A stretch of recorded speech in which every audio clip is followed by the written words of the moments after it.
आइए आज डिवीजन सीखेंगे, है ना।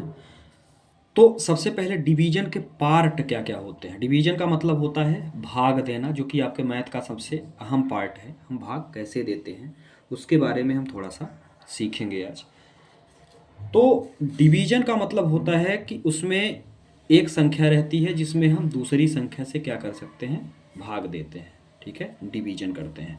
अब इसके पार्ट की बात करते हैं हम। ये दोनों पार्ट हैं हमारे, कितने पार्ट होते हैं डिवीजन में। ठीक है, किस किस को क्या बोलते हैं। हिंदी में सबसे पहले चलते हैं।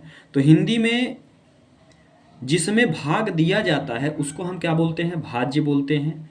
जिसमें जिससे भाग देते हैं, जैसे ये 7 है, भाग हम किस में दे रहे हैं, इस डिजिट में।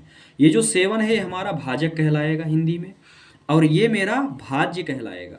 जब हम इसको अभी सॉल्व करेंगे तो यहाँ पे जो डिजिट प्राप्त होगी वो हमारी उत्तर कहलाएगी या आंसर कहलाएगी। और इसके बाद सॉल्व करने के बाद नीचे जो प्राप्त होगा, सबसे नीचे 0 1 2 3 4 जो भी प्राप्त होगा, 7 है तो 6 के नीचे ही डिजिट प्राप्त होगी, उसको हम रिमाइंडर या शेषफल कहते हैं। हिंदी में उसको हम शेषफल कहते हैं। ये तो हो गया हिंदी वालों के लिए। ठीक है, अब इंग्लिश वाले आ जाएं जो अंग्रेजी में सीखना चाह रहे हैं, इंग्लिश मीडियम के बच्चों के लिए। जिससे भाग देते हैं, 7 से हमने डिवीजन किया तो उसको हम डिवीजर कहेंगे। जिसमें डिवीजन कर रहे हैं, ये वाली जो डिजिट है ये पूरी, ये मेरी डिविडेंट कहलाएगी, ये डिवीजर कहलाएगी, और ये मेरी डिविडेंट कहलाएगी। ये वाली जो हम सॉल्व करने के बाद यहाँ पे प्राप्त करेंगे, इसको डिवाइड करने के बाद यहाँ पे प्राप्त करेंगे, वो मेरा कोसेंट कहलाएगा। और इसके बाद सॉल्व करने के बाद जो मुझे नीचे 0 to 6 के बीच में जो भी डिजिट मुझे प्राप्त होगी वो यहाँ रिमाइंडर कहलाएगी। अब भाई 0 से 6 के बीच में मैं बोल रहा हूँ, इसका मतलब ये है कि भाई ये 7 है तो 7 से बड़ी डिजिट तो मुझे मिलेगी नहीं। यदि 7 से बड़ी डिजिट होगी तो ऑलरेडी 1 से वो कट जाएगी। 7 1 जा 7। ठीक है, तो चलिए हम क्या करते हैं, अब डिवीजन को देखते हैं। तो इसके लिए हमको 7 मैंने लिया हुआ है, जो मेरा भाजक है, जो मेरा डिवीजर है वो 7 है। तो 7 की टेबल आनी चाहिए। तो सबसे पहले हम 7 की टेबल लिख लेते हैं। तो 7 की टेबल क्या होती है, 7 14, ये आपको आनी चाहिए।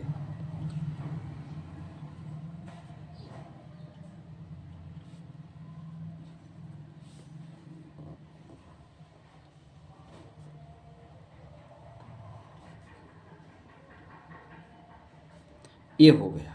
ठीक है, ये आपकी पूरी 7 की टेबल है।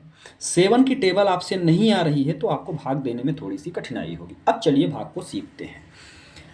सबसे पहले तो हम देखते हैं कि मेरी जो पहली डिजिट है जिससे मैं भाग दे रहा हूँ, क्या उससे बड़ी है या छोटी है। तो यहाँ पे तो ये 4 है। अरे यार, इससे तो बहुत छोटी है ये।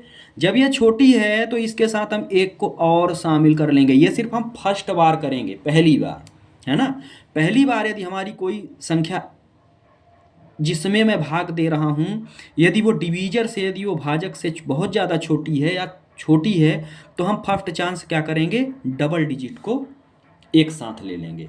अब हम 7 का टेबल उतनी बार पढ़ेंगे, जितनी बार में उतने टाइम्स पढ़ेंगे जितने टाइम्स में ये 48 के ऊपर ना हो। ध्यान से देखिएगा, ये तो 49 हो गया और ये 42 हो गया। तो कितनी टाइम्स जा रहा है, 49 तो ऊपर हो गया 48 से। मैंने क्या बोला कि 48 से नीचे होना चाहिए, तो ये 48 से ऊपर हो गया। ध्यान से समझ लो, ये 49 है भाई, ये 49 है तो ये तो 48 से ऊपर हो गया। मतलब इसका मामला तो मेरा खत्म हो गया। तो डिजिट कौन सी लेनी पड़ेगी मुझे, ये वाली, है ना। इससे छोटी लेनी पड़ेगी, इससे बड़ी नहीं। तो अब देखिए कितने टाइम्स में 42 आ रहा है, 42 आ रहा है। तो 1 2 3 4 5 6, 6 टाइम्स में मेरा क्या आ रहा है। तो 6 हम कहाँ रखेंगे, यहाँ पे, है ना। 6 टाइम्स में मेरा क्या आ रहा है, 42 आ रहा है। तो ये हो गया 42। कोई दिक्कत है यहाँ तक।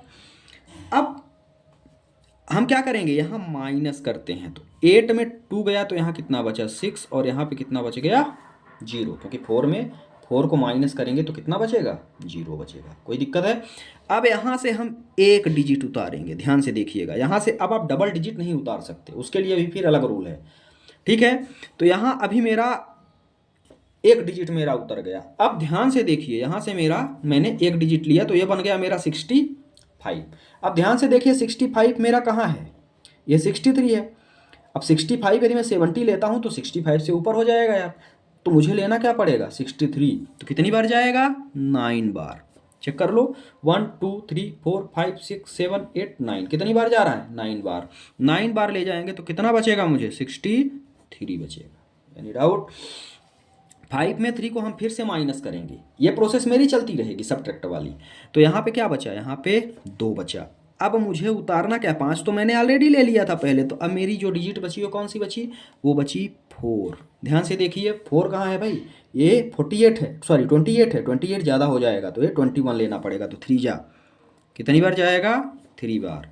तो 3 जा कितना हो गया 21, यही है ना, 3 जा 21, 7 1 जा 7 2 जा 7 3 जा, तो ये हो गया मेरा 21। ठीक है।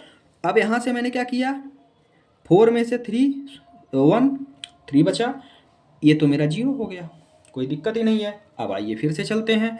अब मेरी अगली डिजिट उतरेगी, ध्यान से देखिएगा। वही प्रोसेस हम बार बार करेंगे, अलग से कुछ नहीं है, एक ही प्रोसेस को बार बार करना है। यहाँ कितना बचा, यहाँ बचा मेरा 8। ठीक है। अब ध्यान से देखिए कि 38, अब ये 38 है तो मुझे 7 की टेबल उतनी बार पढ़नी है, उतने टाइम्स पढ़नी है जितने टाइम्स में 38 से ऊपर ना हो। तो 7 1 जा 2 जा 3 जा 4 जा, 4 जा तक तो ठीक है। 35 ये भी सही है, लेकिन यदि मैं 42 कर दूंगा तो 38 से बड़ा हो गया, तो मुझे कहाँ तक, मेरी जो लास्ट टेबल है वो यहीं तक आनी चाहिए, इससे छोटी डिजिट हो। ठीक है, बड़ी ना हो। तो ये 42 है, 42 क्या है 38 से बड़ी हो गई, है ना। तो यहाँ पे क्या आएगा 5। ठीक है, तो 7 5 जा 35, तो ये हो गया 7 5 जा 35। कोई दिक्कत है यहाँ तक। अब यहाँ से देखिए, यहाँ भी हम क्या करेंगे, माइनस करेंगे। 8 में से 5 गए तो कितना बचा मेरे पास 3 बचा, और यहाँ कितना बचा 3 में से 3 आया 0 आ गया। अब आगे चलिए क्या कर सकते हैं भाई, अगली अभी मेरी एक डिजिट और बची हुई है, तो उसको तो हम क्या करेंगे, यहाँ पे उतारेंगे। तो ये मेरी क्या बची, ये मेरा आ गया 5। ठीक है, ये मेरा क्या आ गया 5 आ गया। बात समझ, सबसे आसान तरीका और सबसे सिंपल शब्दों में बता रहे हैं। ये मेरा 5 आया। अब वही चीज़ें हमको फिर से पढ़नी है भाई, 7 की टेबल पढ़िए, 7 में से ही तो डिवीजन मार रहे हैं, तो फिर से 7 की टेबल करिए। तो 7 1 जा 2 जा 3 जा 4 जा 5 जा 35। भाई ज़्यादा करेंगे 35 से ऊपर हो जाएगा, लेकिन 35 इक्वल आ जाए ठीक है ना, ज़्यादा नहीं होना चाहिए, कम आ जाए इक्वल आ जाए वहाँ तक सही है, ज़्यादा नहीं होना चाहिए। तो यदि मैं यहाँ से करता हूँ तो 7 5 जा कितना आ जाएगा 35, तो 7 5 जा कितना आया 35। ठीक है, तो ये आ गया मेरा टोटल 0, क्योंकि 5 में 5 करेंगे तो 0 और 3 में 3 करेंगे तो 0। ठीक है। अब ध्यान से देखिए यहाँ से आगे, भाई मैंने क्या बोला था कि यहाँ पे जो प्राप्त होगा यही मेरा क्या कहलाता है, यही मेरा आंसर कहलाता है, या इसी को मैं हिंदी में उत्तर बोलता हूँ और इंग्लिश में क्वोशेंट बोलता हूँ। ठीक है, नीचे आया ये 0 है ना, इसके पहले भी मैंने आपको बताया था, लेकिन ये चीज़ें मेरे पास नहीं थी, इसलिए थोड़ी सी कठिनाई हो सकता है समझने में हो गई हो आपको। तो यहाँ पे जो है ये 0 प्राप्त हुआ, ये जो 0 है ये क्या है, इसी को हम रिमाइंडर बोलते हैं इंग्लिश में, और हिंदी में क्या बोलते हैं, शेषफल बोलते हैं। अब दिमाग में एक चीज़ और आएगी कि यार मेरा जो मैंने डिवीजन किया है वो मेरा सही है या गलत है ना, ये चीज़ें आनी चाहिए। तो उसको हम चेक कैसे करेंगे, उसको चेक करने के लिए ज़्यादा कुछ नहीं है। यदि हम चेक की बात करते हैं तो जिससे जो मेरा आंसर प्राप्त हुआ है 6 9 3 5 5, उसी में हम 7 का क्या करेंगे, मल्टीप्लाई मार देंगे, जो ये प्राप्त हुआ है आपको। ठीक है, कोसेंट, उसी में हम इससे मल्टीप्लाई मारेंगे, दिस मल्टीप्लाई बाय दिस, इतना मिला तो हमारा सही है, अदरवाइज नहीं है। चलिए चेक कर लेते हैं। 7 5 35, 7 5 जा 35, रिमाइंडर कितना बचा, सॉरी कैरी कितनी बची 3 बची, 35 7 5 जा 35 और 3 38, यहाँ भी कितना बचा कैरी 3 बचा, 7 3 21, 7 3 जा 21 और 3 24, यहाँ कितना बचा 2 बचा, है ना। अब 7 9 जा 63, 9 7 63, 63 2 65, यहाँ कितना बचा 5 बचा, कैरी कितना बचा 6 बचा, 65 में 5 आएगा और कैरी 6 बचेगी, 7 6 42, है ना, 7 6 42, 6 7 जा 42, हिंदी इंग्लिश दोनों में चल रही है, 6 7 जा 42, अब 42 में 6 जोड़ोगे तो कितना आ जाएगा 48। इस तरह से हम भाग को चेक करते हैं कि हमारा भाग सही है या गलत है। ठीक है, तो ये अब हमारे हिसाब से डिवीजन में आपको दिक्कत नहीं होनी चाहिए। अब अगला जो वीडियो हम लेके आएंगे डिवीजन का, उसमें बताएंगे कि हम पॉइंट वाले डिवीजन को कैसे करते हैं। किसी किसी डिवीजन में हम यहाँ पे ऐसी सिचुएशन बन जाती है कि डबल डिजिट एक साथ, तो बच्चे क्या करते हैं, डबल डिजिट एक साथ उतार देते हैं। ठीक है, डबल डिजिट एक साथ नहीं उतारनी है, एक बार पहले उसको, तो उसको भी हम आपको क्या करेंगे, उसको भी बताएंगे कि हम कैसे सोल्यूशन करेंगे। ठीक है, ये वीडियो आपके समझ में आया हो तो चैनल को सब्सक्राइब करें, वीडियो को लाइक करें और ज़्यादा से ज़्यादा शेयर करें, ताकि जिनसे ये चीज़ें नहीं बन रही हैं उनके पास भी पहुंच सके। थैंक्स।